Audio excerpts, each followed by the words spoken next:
Haleluya, puji Tuhan, salam sejahtera keluarga GPD El Shaddai Magelang. Puji Tuhan, kita diberkati lagi pada hari ini. Kita boleh sama-sama merenungkan kebenaran firman Tuhan. Saya percaya semua saudara diberkati oleh Tuhan. Kita mengalami sukacita dan damai sejahtera yang daripada Tuhan. Kita akan sama-sama deklarasikan iman kita. Revival, saya berubah, saya berkarya, saya menjadi berkat. Puji Tuhan. Mari sama-sama kita buka Alkitab kita dan kita akan sama-sama belajar kebenaran firman Tuhan yang terdapat di dalam Amsal 24 ayatnya yang ke-9. Amsal 24 ayatnya yang ke-9 demikian firman Tuhan. Memikirkan kebodohan mendatangkan dosa dan si pencemooh adalah kekejian bagi manusia. Saat ini saya memberi judul renungan yaitu menguasai pikiran. Dalam kitab Amsal ini selalu dibandingkan antara orang yang bodoh dan orang yang bijaksana. Orang bodoh di dalam kitab Amsal dikatakan adalah orang-orang yang tidak mau taat kepada kebenaran firman Tuhan. Orang-orang yang tidak mau hidup takut akan Allah. Orang-orang yang keras kepala dan mereka yang sudah tahu kebenaran tetapi mereka tidak mau bertobat. Nah, ini yang dikatakan oleh kitab Amsal adalah orang-orang yang bodoh. Mereka tidak mau bertobat, mereka tidak mau menyadari setiap kesalahan mereka, pelanggaran mereka. Nah, saya akan bacakan di dalam salinan bahasa Indonesia masa kini. Demikian firman Tuhan. Setiap siasat orang bodoh adalah dosa. Orang yang selalu mencela orang lain tidak disenangi oleh siapapun. Memikirkan kebodohan di sini di dalam salinan bahasa Indonesia masa kini dikatakan bahwa setiap siasat orang bodoh adalah dosa, adalah perbuatan dosa. Nah, saya mencari arti siasat. Arti siasat di sini artinya muslihat, taktik, tindakan, kebijakan, atau akal atau pikiran. Nah, siasat ini adalah sesuatu yang dicapai untuk maksud tertentu atau sesuatu untuk taktik atau muslihat, tindakan yang diwujudkan dalam cara kerja atau cara melakukannya sehingga menjadi sesuatu atau perbuatan. Nah, memikirkan kebodohan di sini artinya memikirkan hal-hal yang salah dan berniat melakukannya. Kita sudah tahu hal itu tidak baik, hal itu salah, tetapi kita masih memikirkannya untuk kita melakukannya. Itu yang dikatakan adalah bodoh. Karena itu firman Tuhan pada saat ini katakan kepada kita semua, menguasai pikiran sangatlah penting. Kuasailah pikiranmu, menguasai pikiran agar kita tidak dikatakan bahwa orang-orang yang bodoh, orang-orang yang memikirkan kebodohan. Firman Tuhan katakan itu mendatangkan dosa di dalam kehidupannya. Amsal 4 ayatnya yang ke-23. Dalam salinan versi mudah dibaca dikatakan di sana, di atas segala-galanya hati-hatilah terhadap yang kau pikirkan karena pikiranmu mengendalikan hidupmu. Hati-hatilah dengan pikiran kita karena pikiran kita itu mengendalikan tindakan kita. Seperti tadi saya katakan, siasat adalah taktik, adalah tindakan. Cara kita melakukan sesuatu itu semuanya timbul dari pikiran kita. Apa yang kita lihat, kita olah di dalam pikiran kita. Apa yang ada di dalam hati kita, kita olah di dalam pikiran kita. Dan kalau kita tidak menguasai pikiran kita, maka pikiran kita akan menghasilkan kata-kata yang tidak berkenan di hadapan Tuhan.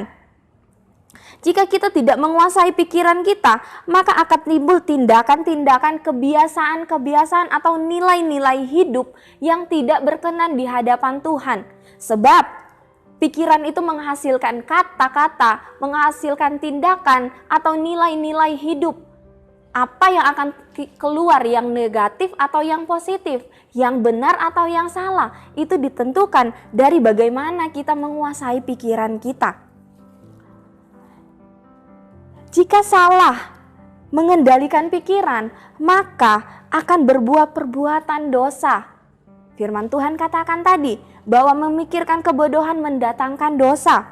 Setiap dosa yang dilakukan manusia, Bapak Ibu di sini dilakukan 2 kali.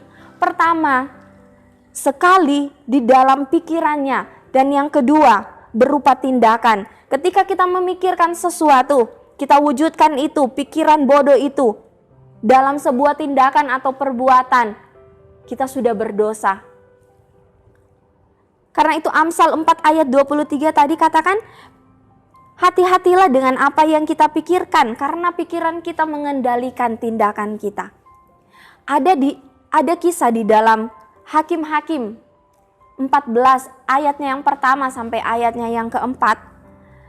Saya bacakan Hakim-Hakim 14 ayat yang pertama sampai ayatnya yang keempat. Firman Tuhan berkata, Simson pergi ke Timna dan di situ ia melihat seorang gadis Filistin. Ia pulang dan memberitahukan kepada ayahnya dan ibunya, di Timna aku melihat seorang gadis Filistin, tolong ambillah dia menjadi istriku. Tetapi ayahnya dan ibunya berkata kepadanya, tidak adakah di antara anak-anak perempuan sanak saudaramu atau di antara seluruh bangsa kita seorang perempuan, sehingga engkau pergi mengambil istri dari orang Filistin, orang-orang yang tidak bersunat itu? Tetapi jawab Simson kepada ayahnya, ambillah dia bagiku, sebab dia kusukai. Tetapi ayahnya dan ibunya tidak tahu bahwa hal itu daripada Tuhan asalnya. Sebab memang Simson harus mencari gara-gara terhadap orang Filistin, karena pada masa itu orang Filistin menguasai orang Israel. Ada cerita tentang Simson. Simson dikatakan adalah orang yang mencari gara-gara, orang yang main-main dengan wanita Filistin. Kita tahu cerita Simson ini terkenal bagaimana hubungannya dengan Delila yang akhirnya membuat dia jatuh ke dalam dosa. Delila adalah wanita dari Filistin. Tetapi kita lihat di sini, meskipun dia ditentang oleh orang tuanya, dan Simson tahu bahwa apa yang dia inginkan ini, apa yang timbul di dalam pikirannya untuk mengambil wanita dari orang Filistin, bertentangan dengan hukum Allah, tetapi dia tetap mau melakukan hal itu. Simson tahu bahwa ini tidak boleh, tetapi dia tetap mau melakukannya. Simson terus-terusan memikirkan hal ini. Dia melihat wanita Filistin dan dia berpikir untuk mengambilnya sebagai seorang istri. Dia coba-coba, firman Tuhan katakan dia mencari gara-gara. Dan kita tahu akhir cerita dari Simson, akhirnya dia jatuh ke dalam dosa. Simson jatuh dengan wanita Filistin, yaitu Delila. Apa yang diterima Simson? Dia kehilangan kekuatannya. Dia dipermalukan. Dikatakan matanya dicungkil. Dan dia kehilangan penglihatannya. Memikirkan kebodohan mendatangkan dosa, saudara. Demikian yang dilakukan oleh Simson. Perbuatannya membuat Simson akhirnya kehilangan penyertaan Tuhan. Karena dimulai dari pemikiran yang salah, dimulai dari pikiran yang tidak mau dijaga. Dia sudah tahu hal itu salah, tapi dia tetap memikirkannya dan dia mau melakukannya. Firman Tuhan katakan, perbuatan Simson membuat Simson ditinggalkan oleh Tuhan. Bapak, Ibu, Saudara yang dikasihi oleh Tuhan, jika kita tidak menguasai pikiran kita, maka pikiran kita yang akan menguasai kita. Jika kita tidak menguasai pikiran kita, maka pikiran kita yang akan menguasai kita. Pemikiran yang bodoh mendatangkan dosa. Apa saja sih pemikiran yang bodoh? Mengambil barang milik orang lain. Kita tahu itu adalah perbuatan yang salah. Tapi kita masih memikirkannya. Memikirkan hal-hal yang cabul. Kita tahu itu tidak berkenan di hadapan Tuhan. Firman Tuhan menentang itu. Tapi kita masih mau memikirkannya. Matius 5 ayat 28. Tetapi aku berkata kepadamu, setiap orang yang memandang perempuan serta menginginkannya sudah berzina dengan dia di dalam hatinya. Belum dalam perbuatan atau tindakan. Dilihat, dipikirkan. Firman Tuhan bilang itu adalah perbuatan dosa, itu adalah perbuatan zina. Kita khawatir berujung pada keraguan-raguan kita akan janji Tuhan. Kita khawatir berujung pada ketidakpercayaan kita kepada Tuhan. Melukai hati Tuhan, dan itu adalah pikiran-pikiran orang yang bodoh, mendatangkan dosa di hadapan Tuhan. Kalau begitu, bagaimana cara agar kita dapat menguasai pikiran kita? Yang pertama, Bapak Ibu, membaca, mendengarkan, merenungkan, dan melakukan kebenaran firman Tuhan. Penting untuk kita tahu dan kita melakukan kebenaran firman Tuhan. Sebab firman Tuhan itu adalah kebenaran. Ketika hal-hal yang jahat masuk dalam pikiran kita, masuk di dalam pikiran saudara, saudara dapat segera menyadarinya.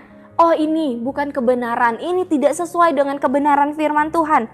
Karena itu mari baca dan dengarkan kebenaran firman Tuhan. Dan renungkan kebenaran firman Tuhan itu dalam pikiran kita. Isi penuh pikiran kita dengan kebenaran firman Tuhan. Yesus ketika di padang gurun, iblis datang mencobai dia. Iblis berusaha merasuk pikiran Yesus. Tapi Yesus menolak bujukan iblis. Dengan apa? Dengan firman Tuhan. Yang kedua, bagaimana cara menguasai pikiran? Meminta tuntunan Roh Kudus. Ketika Roh Kudus menuntun kehidupan kita, maka kita akan punya pikiran-pikiran yang dipenuhi dengan kebenaran Allah. Roh Kudus yang akan mengingatkan kita akan kebenaran firman Tuhan, sehingga kita mampu melakukan hal-hal yang benar. Kita mampu mengubah pikiran kita, menguasai pikiran kita. Kita akan ingat kebenarannya seperti apa. Bagaimana cara menguasai pikiran? Yang ketiga, bersekutu dengan komunitas rohani atau komunitas gereja. Di gereja kita ada grow, Bapak Ibu Saudara. Mari kita bertumbuh bersama-sama.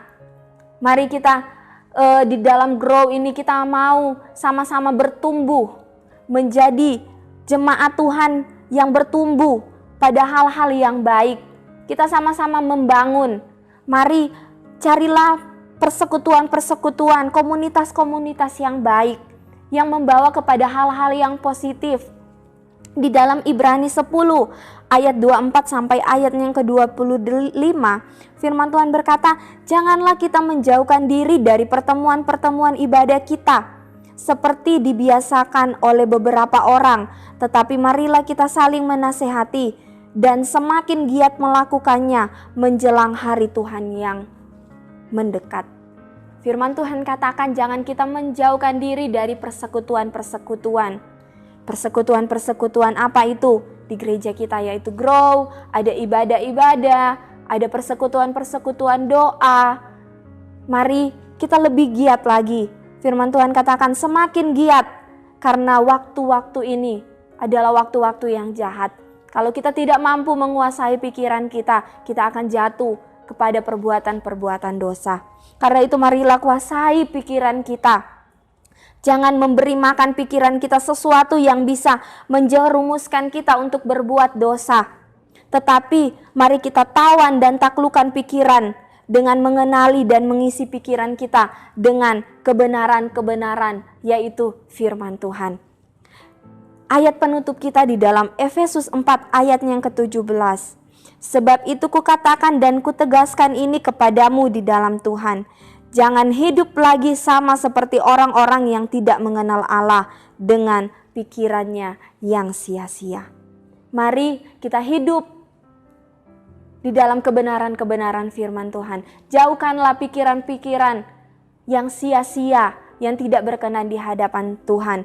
Mari saya ajak kita untuk kita menguasai pikiran kita agar kita tidak berdosa, melakukan perbuatan-perbuatan dosa yang tidak dikenan oleh Tuhan. Puji Tuhan. Mari kita akan sama-sama menghafalkan ayat kita di dalam Amsal 24 ayatnya yang ke-9. Amsal 24 ayatnya yang ke-9 firman Tuhan berkata, memikirkan kebodohan mendatangkan dosa dan si pencemooh adalah kekejian bagi manusia. Terima kasih Bapak Ibu Saudara-saudari yang sudah setia mengikuti renungan 79.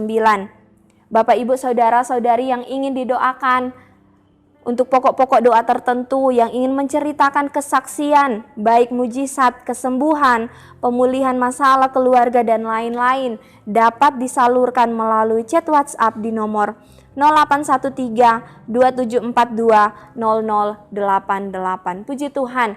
Dan untuk mengakhiri renungan kita, mari kita akan sama-sama tundukkan kepala kita dan kita berdoa. Terima kasih banyak Bapak yang baik. Pada saat ini kami mau memohon kepada Engkau, marilah Tuhan Engkau kuasailah pikiran kami, untuk kami tidak melakukan atau memikirkan hal-hal yang jahat yang tidak berkenan di hadapan Tuhan, sehingga itu tidak akan menghasilkan perbuatan atau tindakan-tindakan yang tidak berkenan, yang mendatangkan dosa di dalam kehidupan kami.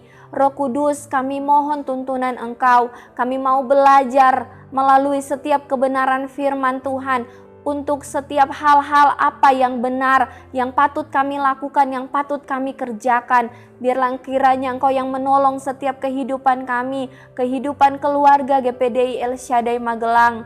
Bapa, Engkau yang memperhatikan setiap apa yang menjadi kebutuhan dan keperluan umat-umat-Mu ini.